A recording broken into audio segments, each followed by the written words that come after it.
الحمد لله نحمده ونستعينه ونستغفره ونؤمن به ونتوكل عليه ونعوذ بالله من شرور أنفسنا ومن سيئات أعمالنا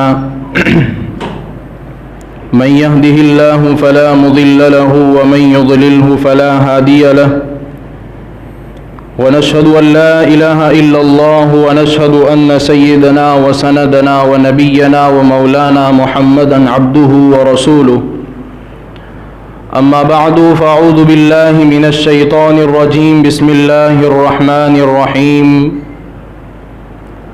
والفجر وليال عشر والشفع والوتر والليل إذا يسر وقال النبي صلى الله عليه وسلم الكيس من دان نفسه وعمل لما بعد الموت والعاجز من اتبع نفسه هواها وتمنى على الله وقال النبي صلى الله عليه وسلم الدين يسر أو كما قال عليه الصلاة والتسليم. عزیز ساتھیو بزرگو، اللہ تبارک و تعالیٰ کا بے انتہا فضل ہے، احسان ہے کہ اللہ تبارک و تعالیٰ نے ہم سب کو ایک ایسی کتاب عطا فرمائی ہے جس کتاب کے اندر قیامت تک آنے والے انسانوں کے لیے رہنمائی موجود ہے، اور اللہ کے نبی صلی اللہ علیہ وسلم کے ذریعے ہم تک وہ دین پہنچایا گیا، وہ شریعت پہنچائی گئی کہ جس کے اندر انسان زندگی جب گزارتا ہے تو ہر طرح کے موڑ سے اس کا واسطہ ہوتا ہے، اور زندگی کے ایک ایک رخ کے اوپر نہ جانے کیسے کیسے واقعات اس کے ساتھ پیش آتے ہیں، رات اور دن کے اندر، غمی میں، خوشی میں، موت میت میں، شادی بیاہ میں. تو یہ نبی کریم صلی اللہ علیہ وسلم کی تعلیمات ہمیں ہر طرح کی رہنمائی عطا فرماتی ہے. ہم سب جانتے ہیں کہ یہ جو مہینہ ہے ذی الحجہ کا مہینہ، جس کی آج پہلی تاریخ ہے، یہ مہینہ حرمت کے 4 مہینوں میں سے ایک مہینہ ہے. حرمت کے مہینے اللہ تبارک و تعالیٰ نے پہلے سے متعین کر دیے، اور قرآن مجید میں اللہ تبارک و تعالیٰ نے اس کو بیان کر دیا. اور ان مہینوں کے اندر مسلمان تو مسلمان بلکہ مشرک اور کافر لوگ بھی اللہ کے نبی صلی اللہ علیہ وسلم کے زمانے میں اس کا احترام کرتے تھے اور اس کا پاس و لحاظ رکھتے تھے. ان کی دلوں کے اندر بھی اس کی عظمت اور اس کی بڑائی موجود تھی. ان 4 مہینوں کے اندر سے ایک مہینہ ذی الحجہ کا مہینہ ہے. آپ کے سامنے جو آیت کریمہ پڑھی گئی اس کے اندر اللہ تبارک و تعالیٰ نے 10 راتوں کی قسم کھائی ہے، اور بہت سوچنے اور سمجھنے کی بات یہ ہے کہ اللہ تبارک و تعالیٰ نے عبادتوں کی جو ترتیب رکھی ہے اس ترتیب پر غور کرنے سے یہ معلوم ہوتا ہے کہ اللہ تبارک و تعالی اور اللہ کی رحمت بندوں کے لیے رحمت کو ڈھونڈتی ہے کہ کب ایک ایسا موقع مل جاوے کہ اللہ کی رحمت ہماری طرف متوجہ ہو، اللہ کی مغفرت ہماری طرف متوجہ ہو. اسی لیے عبادتوں کا نظام رمضان کے مہینے سے شروع ہوتا ہے. جیسے ہی رمضان کا مہینہ ختم ہوتا ہے، اس کی ایک ایک رات بڑی قیمتی رات ہے، اس کے دن بہت قیمتی ہیں، کیونکہ اللہ نے پورا رمضان عبادتوں کا مہینہ رکھا ہے. لیکن جیسے ہی رمضان ختم ہوتا ہے، اللہ تبارک و تعالیٰ کی طرف سے یہ پہلے سے یہ چیز متعین ہے کہ پھر وہ حج کے ایام شروع ہو جاتے ہیں. اور حدیث پاک میں بتائیں کہ حج کے 3 مہینے ہیں، شوال، ذی القعدہ اور ذی الحجہ. اسی لیے کہ عرب کے زمانے میں، پہلے زمانے میں ایسے انتظامات نہیں تھے. لوگ دور دور سے جو ہے کعبے کا طواف کرنے کے لیے اور حج کے رکن کو ادا کرنے کے لیے آیا کرتے تھے. تو ان کی تیاریاں رمضان کے بعد سے شروع ہو جایا کرتی تھی. کوئی پیدل جاتا تھا, کوئی سواری پر سوار ہو کے جاتا تھا پانی کے جہاز پر, تو جانے میں مہینوں بھی لگتے تھے, گھنٹوں بھی لگ جاتے تھے. تو اسی لیے ان کی تیاریاں شوال کے مہینے سے شروع ہو جاتی تھی. تو گویا ایک عبادت کا مہینہ ختم ہوتے ہی اللہ تبارک و تعالی دوسری عبادتوں کا مہینہ شروع کر دیتے ہیں. اور اللہ تبارک و تعالی نے ان 10 دنوں کی فضیلت کو قرآن کریم میں بھی بیان کیا, اور نبی اکرم صلی اللہ علیہ وسلم نے احادیث مبارکہ میں اس کی فضیلت کو ارشاد فرمایا ہے. جو اللہ تبارک و تعالی نے قرآن مجید میں ارشاد فرمایا, پارہ عم کی سورہ فجر کی آیت کے اندر اللہ تبارک و تعالی نے قسم کھائی ہے, والفجر ولیال عشر, کہ فجر کے وقت کی قسم اور 10 راتوں کی قسم. اور اللہ تبارک و تعالیٰ کو جو ہے کوئی بات بیان کرنے کے لیے قسم کھانے کی ضرورت نہیں پڑتی. اب اللہ تبارک و تعالیٰ جس کے متعلق جب قسم کھائے تو وہ چیز کتنی عظمت والی ہوگی, وہ چیز کتنی بڑی ہوگی, اور اس کا مرتبہ کتنا بڑا ہوگا. تو اللہ تبارک و تعالیٰ نے یہاں پر 10 راتوں کی قسم کھائی ہے.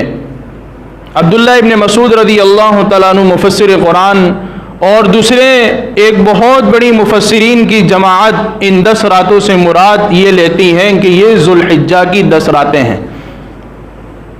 یہ ذوالحجہ کی 10 راتوں کی قسم اللہ تبارک و تعالیٰ نے قرآن مجید میں کھائی ہے. اور اس کی فضیلت کا اندازہ اللہ کے نبی علیہ الصلاۃ والسلام کی حدیث سے بھی لگایا جا سکتا ہے.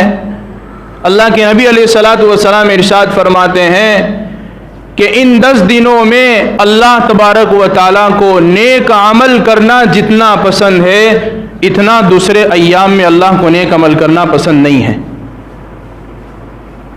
ان 10 دنوں کے اندر اللہ تبارک و تعالیٰ کو جتنا نیک عمل کرنا پسند ہے اتنا عام دنوں میں نہیں ہے. اس لیے کہ اللہ تبارک و تعالیٰ نے ان 10 دنوں کے اندر 2 عبادتوں کو جمع کر دیا جو اور دنوں میں نہیں کی جا سکتی ہے, اور ایام میں نہیں کی جا سکتی ہے. بھائی فرض نماز ہے, فرض روزہ ہے, فرض زکوٰۃ ہے, یہ آدمی اس کے وقت پر ادا کرتا ہے, لیکن نفل روزہ, نفل نماز اور اسی طریقے سے نفل صدقہ اور خیرات, اس کے لیے کوئی نہ دن متعین ہے نہ رات متعین ہے. کبھی بھی آدمی نفل نماز پڑھ سکتا ہے, کبھی بھی نفل روزے رکھ سکتا ہے, کبھی بھی نفل صدقہ اور خیرات کر سکتا ہے. لیکن 2 عبادتیں اللہ تبارک و تعالیٰ نے ان 10 دنوں میں ایسی رکھی ہے کہ اس کے علاوہ کسی اور دنوں میں اگر آدمی کرے تو وہ عبادت نہیں مانی جائے گی. اس میں ایک عبادت حج کی ہے. ایک عبادت کون سی ہے؟ وہ حج کی عبادت ایسی ہے کہ جو انہی ایام میں کی جاتی ہے. شوال سے اس کی تیاری شروع ہوتی ہے اور ان 10 دنوں کے اندر 9ویں ذی الحجہ سے اس کے دن شروع ہو جاتے ہیں. وقوف عرفہ, عرفہ کے اندر ٹھہرنا, مزدلفہ کے اندر ٹھہرنا, مینا میں ٹھہرنا, اسی طرح شیطانوں کو کنکریاں مارنا, سر منڈوانا, طواف زیارت کرنا, یہ سارے اعمال جو ہیں ان خاص دنوں کے اندر ہوتے ہیں. اگر اس کو دوسرے ایام میں کیا جائے تو وہ عبادت نہیں مانی جائے گی. اگر کوئی شخص رمضان میں جا کر جو ہے شیطانی کو کنکر مارے گا تو اس کی عبادت نہیں مانی جائے گی. وہ عرفات کے میدان میں 10 دن بھی ٹھہر جاوے تو اس کی عبادت نہیں مانی جائے گی. عبادت مانی جائے گی انہی 10 دنوں کے اندر جو اللہ تبارک و تعالیٰ نے متعین کر دیے ہیں. 9ویں ذی الحجہ عرفہ کا دن ہوتا ہے, تو عام دنوں کے اندر یہ عبادت نہیں ہو سکتی ہے. اسی طرح دوسری عبادت اللہ تبارک و تعالیٰ نے ان 10 دنوں کے اندر کون سی رکھی؟ وہ قربانی کی عبادت ہے. کہ قربانی آدمی کسی دوسرے دنوں میں نہیں کر سکتا. کوئی شخص چاہے کہ میں محرم میں قربانی کروں, کوئی شخص چاہے کہ میں ربیع الاول کے مہینے میں قربانی کروں. ہاں, آدمی جانور جو ہے کاٹ کر غریبوں میں گوشت تقسیم کرے, اس کا ثواب اس کو ملے گا, لیکن قربانی کا ثواب وہ انہی دنوں میں ملے گا, اس کے علاوہ اور دنوں میں نہیں ملے گا. تو یہ قربانی اللہ تبارک و تعالیٰ نے انہی 10 دنوں میں رکھی. ان 2 عبادتوں کے ذریعے سے ان 10 دنوں کی فضیلت اور بڑھ جاتی ہے. اسی طریقے سے اللہ تبارک و تعالیٰ نے اس 10 دن کی فضیلت کو ثابت کرنے کے لیے نبی اکرم صلی اللہ علیہ وسلم کے ذریعے سے کچھ عبادتیں اور بھی امت تک پہنچائی ہے۔ وہ کون سی عبادت ہیں؟ اللہ کے نبی علیہ الصلاۃ والسلام ارشاد فرماتے ہیں، ابن ماجہ کی روایت ہے، اور اللہ کے نبی علیہ الصلاۃ والسلام ارشاد فرماتے ہیں کہ جو شخص قربانی کا ارادہ کرے تو اس کو چاہیے کہ اپنے بال اور اپنے ناخن نہ کاٹیں۔ وہ کب ہے؟ وہ انہی 10 دنوں کے اندر ہیں، وہ انہی 10 دنوں کے اندر ہے۔ اور اس کے اندر ایک مسئلہ ہم کو یہ سمجھنا ہے کہ یہ جو بال کا نہ کاٹنا، ناخن کا نہ کاٹنا، یہ عمل کوئی فرض اور واجب کا درجہ نہیں ہے، بلکہ یہ مستحب کا درجہ ہے۔ اگر کوئی شخص نہیں کاٹتا تو ہم اس کو یہ نہیں کہہ سکتے بھائی تو نے ناخن اور بال نہیں کاٹے تیری قربانی نہیں ہوگی، قربانی ہو جائے گی، اس کے اندر قربانی کا کوئی فرق نہیں پڑے گا۔ لیکن یہ مستحب عمل اللہ تبارک و تعالیٰ نے کیوں رکھا، اس کی وجہ علماء نے بہت زبردست بتائی کہ ان ایام کے اندر جو ہیں ہر طرف سے اور ہر ملک سے، ہر خطے سے اور الگ الگ خاندان کے لوگ، الگ الگ گھر کے لوگ، الگ الگ چہرے کے لوگ کعبے کا طواف کرنے کے لیے آتے ہیں، اور اللہ تبارک و تعالیٰ نے اس گھر کے اندر ایسی مقناطیس رکھی ہے جس کو ہم کہتے ہیں لوئی چمک رکھا ہے کہ ہر طرف سے لوگ کھینچے کھینچے آتے ہیں اور اس کا طواف کرنا شروع کرتے ہیں، اس کی عبادت کرنا شروع کرتے ہیں، اللہ کے سامنے سجدہ ریز ہوتے ہیں، کعبے کا غلاف پکڑ کر اللہ سے دعائیں مانگتے ہیں۔ حالانکہ اگر دیکھا جاوے تو ایک پتھر کی عبادت ہو رہی ہیں، لیکن اللہ تبارک و تعالیٰ نے اور علماء نے اس کو کتابوں میں بیان کر دیا کہ یہ سفر ایسا ہے جس کا تعلق عقل سے نہیں ہے، جس کا تعلق عشق کے ساتھ ہے، کہ یہ عاشقانہ سفر ہے، اس کے اندر آدمی یہ نہ دیکھے کہ میں کیا کر رہا ہوں، بلکہ اللہ نے حکم دیا ہے اس کو کر گزرو۔ اللہ نے حکم دیا ہے کعبے کا طواف کرو تو اس کو کر گزرو، اللہ نے حکم دیا ہے جمرات کی رمی کرو تو اس کو کر گزرو، اللہ نے حکم دیا ہے کہ ایک کھلے بیابان جنگل کے اندر کھلے چھت کے اوپر وقوف عرفہ کرو اور میدان کے اندر ٹھہر جاؤ اور 5 گھنٹے مجھ سے دعا مانگو، یہ اللہ تبارک و تعالیٰ کی طرف سے ہیں تو اس کو کر گزرو۔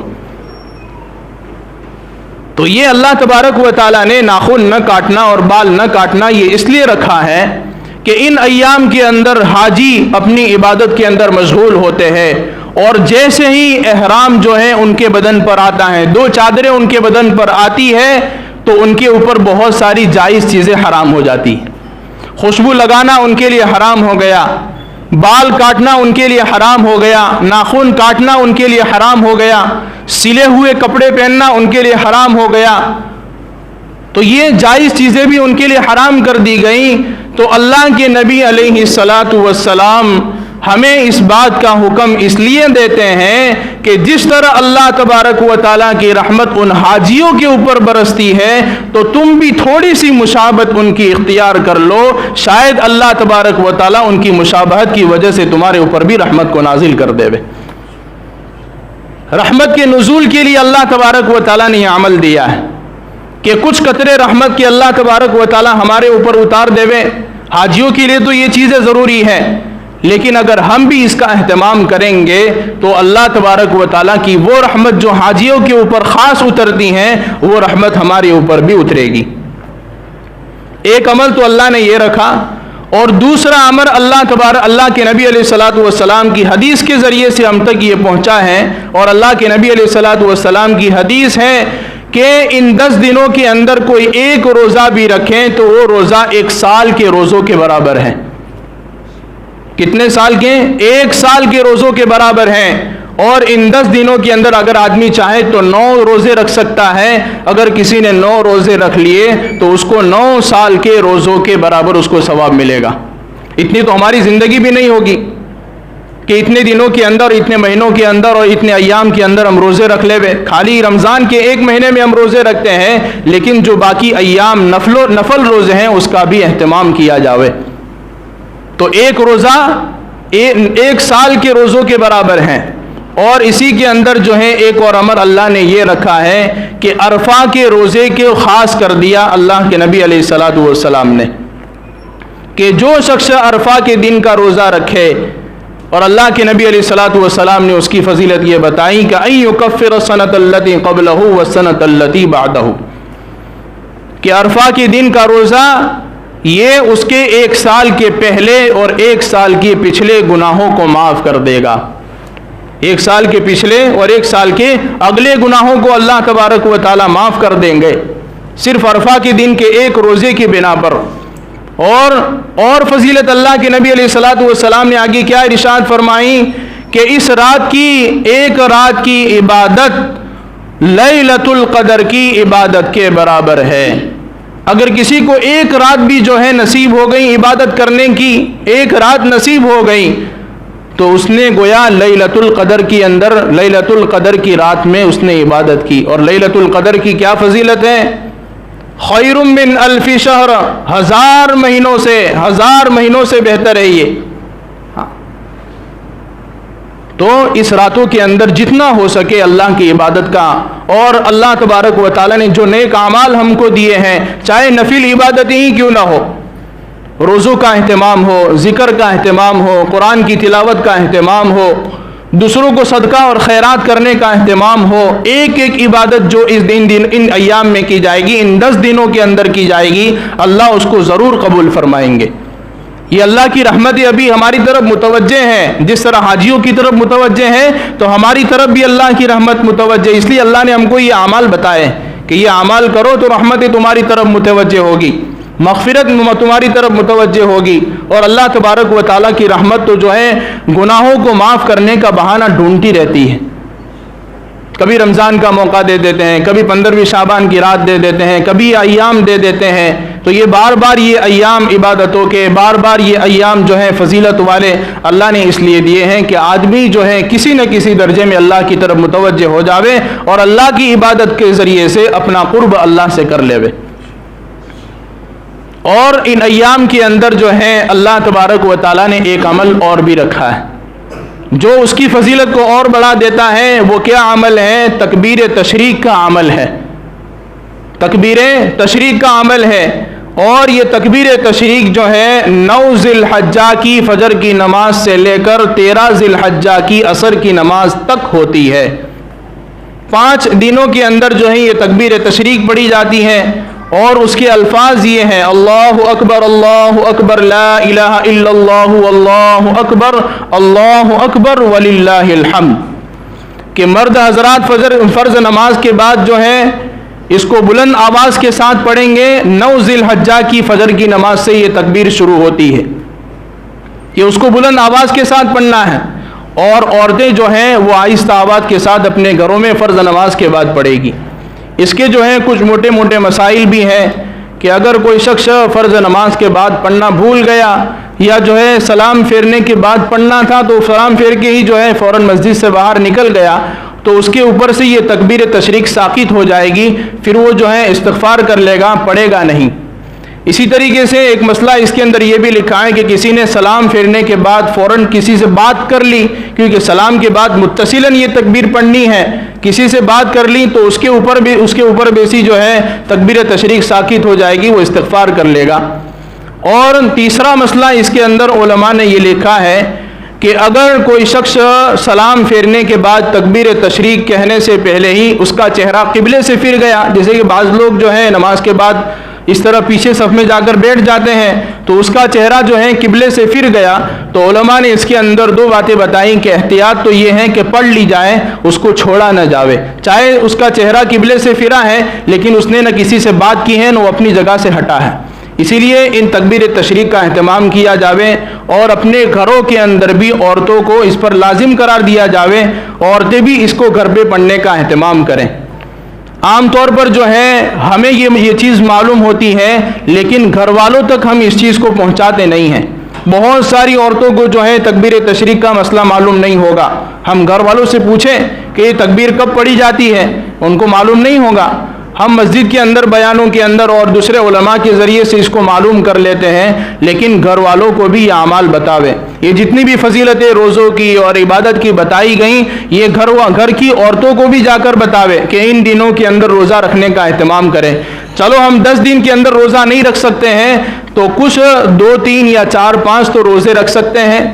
اگر اللہ نے موقع دیا ہے، اللہ نے صحت دی ہے تو آدمی روزہ رکھنے کا اہتمام کرے. روزے کے بڑے فوائد ہیں کہ روزے کے ذریعے سے آدمی کی شہوت ٹوٹتی ہے اس کو گناہ کرنے کے موقع کم نصیب ہوتے ہیں، لیکن آدمی جب روزہ نہیں رکھتا ہے، اور عام دنوں کے مقابلے میں ہم رمضان میں دیکھیں تو لوگ زیادہ تر عبادتوں میں مشغول ہوتے ہیں، وہ روزے کی برکت ہوتی ہے کہ روزہ کسی نہ کسی درجے میں آدمی کو فوراً اللہ کی طرف متوجہ کرتا ہے، کیونکہ آدمی بھوکا ہے، پیاسا ہے، نفسانی خواہشات سے دور ہے، تو یہ ساری چیزیں نفس کو توڑتی ہے، پھر اس کا جو ہے گناہوں کی طرف میلان ہونے کے بجائے نیکیوں کی طرف میلان زیادہ ہوتا ہے، اس کو عبادت کرنے کا شوق پیدا ہوتا ہے کہ میں قرآن کی تلاوت کر لوں، میں ذکر کر لوں، میں اللہ کی عبادت کر لوں، میں کچھ نفل نماز پڑھ لوں، میں اللہ سے دعا کر لوں۔